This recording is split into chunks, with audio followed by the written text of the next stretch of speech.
Oke, Assalamualaikum warahmatullahi wabarakatuh. Selamat pagi, selamat siang, selamat sore, selamat malam. Kembali lagi bersama saya Edi Setiawan, channel yang menceritakan kisah-kisah yang inspiratif yang pernah terjadi di masa lalu untuk diambil pelajarannya di kemudian hari. Dan semoga yang nonton channel ini, video ini, terhindar dari segala hal yang tidak bagus atau negatif yang terjadi di sebelumnya ya. Jadi hari ini saya mau membahas perihal ada anak 15 tahun nih guys, anak 15 tahun yang masih bocil. Yang masih bocil itu datang ke rumah sakit atau puskesmas ya. Beritanya seperti itu. Dan dia hamil. Hamil dan dia diantar sama pacarnya. Nah, di saat diperiksa kehamilannya, di alat kelamin bocah wanita ini terdapat seperti kutil atau jendolan kecil ya di alat kelaminnya yang mengarah ke penyakit sifilis. Bagi kalian yang belum tahu sifilis, nanti ada videonya ya, penjelasannya apa itu sifilis, apa akibatnya, terus kenapa bisa terjadi. Nanti saya taruh videonya, penjelasannya di channel ini. Dan ketika bocil perempuan ini dicek, ternyata berindikasi sifilis. Nah, pacarnya pun dites sama dokter ini. Nah, ternyata pacarnya itu juga positif sifilis. Nah, ngeri kan? Setelah ditanya-tanya atau diinterogasi, ternyata si bocil perempuan ini dari desanya dia pergi sengaja ke Jakarta itu untuk bertemu sama pacarnya ini, si cowok ini, dan tinggal bersama sehingga hamil. Nah, terus banyak pula ya kejadian-kejadian di luar itu ya. Untuk ini hanya bukan mengguru ya, tapi lebih mengedukasi bocah-bocah yang sekarang ini, yang saya rasa ini udah keterlaluan ya masalah seksual ini atau pernikahan dini ya. Ini juga menurut data ya, nanti juga saya kasih videonya. Menurut data itu pernikahan dini atau pernikahan masa sekolah itu meningkat seperti itu. Nah, kalau mau yang tahu videonya lebih lanjut, berikut ceritanya, cek itu. Edi Channel 88.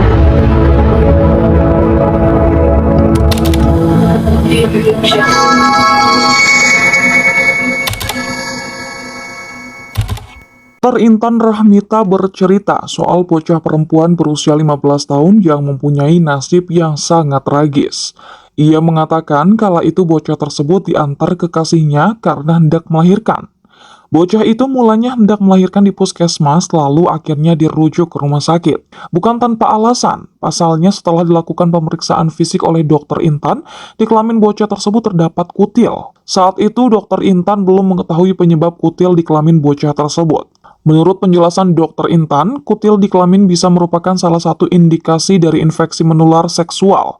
Lalu bocah itu diantar ke rumah sakit hanya dengan pacarnya. Bahkan setelah proses persalinan selesai, keluarga dari bocah perempuan tersebut tidak ada yang datang. Dr. Intan menjelaskan alasan mengapa bocah yang seharusnya masih SMP itu datang hanya berdua dengan kekasihnya. Usut punya usut, bocah tersebut ternyata kabur dari kampung halamannya, lalu menyusul kekasihnya yang sedang bekerja di Jakarta. Ratusan siswi di Ponorogo hamil di luar nikah. Viral di media sosial, ratusan pelajar SMA di Ponorogo hamil di luar nikah. Mereka pun akhirnya menikah di bawah umur. Ratusan pelajar itu terdiri dari siswi SMP dan SMA. Tercatat di awal Januari 2023 saja sudah 7 pelajar SMP hamil, bahkan sudah ada yang melahirkan. Maraknya pelajar hamil di luar nikah ini terungkap setelah salah satu siswi yang hamil mengajukan permohonan dispensasi nikah ke Pengadilan Agama Ponorogo. Tercatat total dispensasi nikah yang masuk di Pengadilan Agama Ponorogo sangat banyak. Tahun 2021 sebanyak 266 pemohon, tahun 2022 191 pemohon. Bahkan minggu pertama 2023 sebanyak 7 orang memohon dispensasi nikah. Nah, udah nonton kan videonya?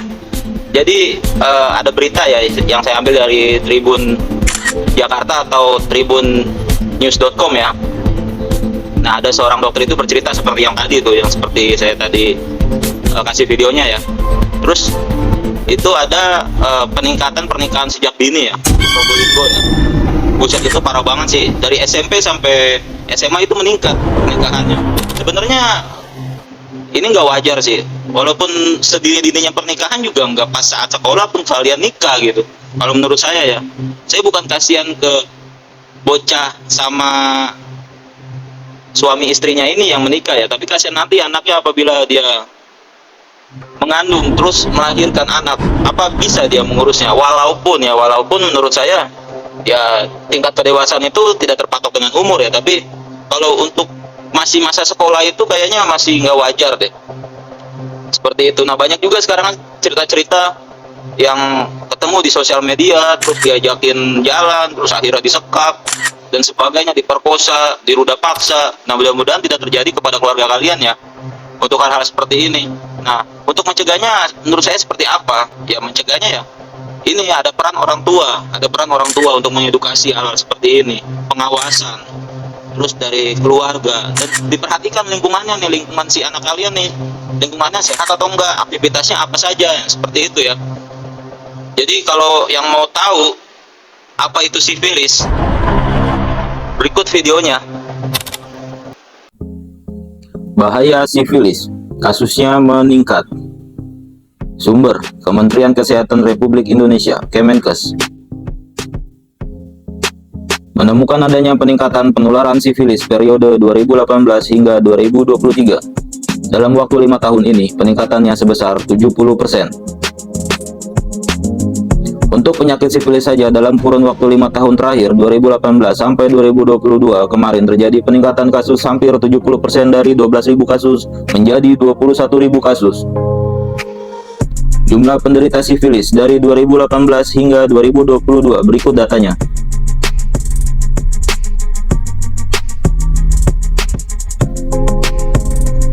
Apa itu sifilis?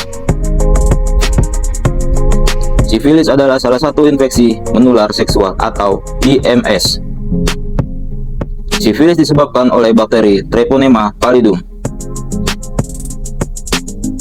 Bakteri ini tidak bertahan di udara sehingga tidak akan tertular lewat kolam renang, kamar mandi, toilet, peralatan makan, atau pakaian. Penularan sifilis: kontak seksual, penetrasi vaginal, oral, anal dengan orang yang terinfeksi. Penggunaan jarum suntik yang terinfeksi. Sifilis kongenital atau ibu hamil yang menderita sifilis menularkan pada bayinya. Diagnosa sifilis: berhati-hatilah jika muncul berikut ini.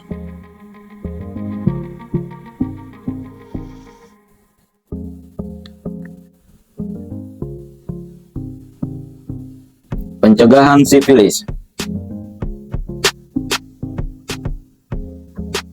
tidak melakukan kontak seksual berisiko dan lakukan screening pada pasangan akan menikah, juga kepada ibu hamil.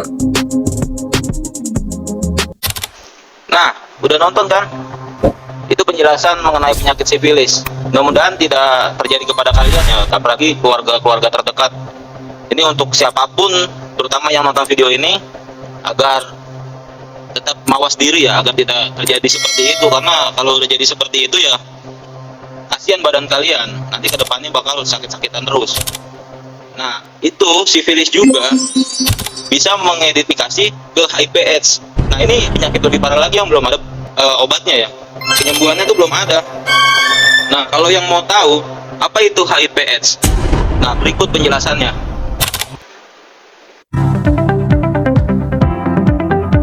Apa saja gejala HIV?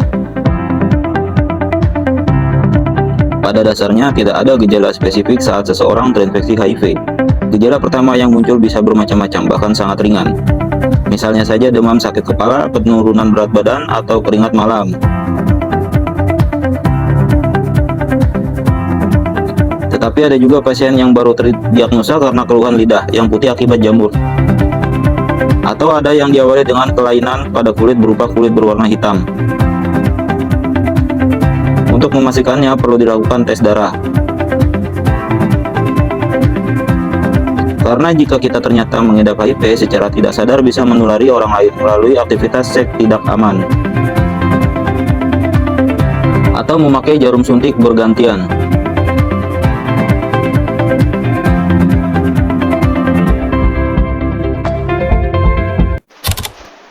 Oke, udah tahu kan HIV/AIDS itu apa, maka jangan sekali-sekali melakukan seks bebas, apalagi jarum suntik menggunakan bersamaan ya, atau berulang-ulang ya. Untuk para adik-adik sekalian yang mungkin nonton atau orang tua dan rekan-rekan, mohonlah dijaga untuk anaknya, saudaranya, temannya, ataupun siapapun yang kejadian seperti ini ya. Mudah-mudahan tidak ada kejadian seperti ini dan tidak terulang kembali ke depannya. Untuk pengawasannya mohonlah diawasi benar-benar kepada anak-anak kalian, saudara-saudara kalian, agar tidak terjadi seperti hal-hal yang tadi diberitakan ya. Ini kejadian yang benar-benar terulang terus. Untuk adik-adik bocil-bocil yang di sana yang merasa seks itu keren atau pergaulan bebas itu keren, kalian itu belum merasakan nanti akhirnya. Memang awalnya kalian ketawa-ketawa, happy-happy, nanti akhirnya kalian akan menyesal. Begitupun nanti masa depan kalian, apalagi kalau terkena HIV/AIDS ya. Amit-amit ya, jangan sampai. Jadi dengan adanya video ini mudah-mudahan bisa mengedukasi, bisa menjadi pelajaran. Mungkin cukup sekian dari saya, Edi Setiawan. Jaga kalian, jaga keluarga kalian, jaga anak kalian. Bye-bye.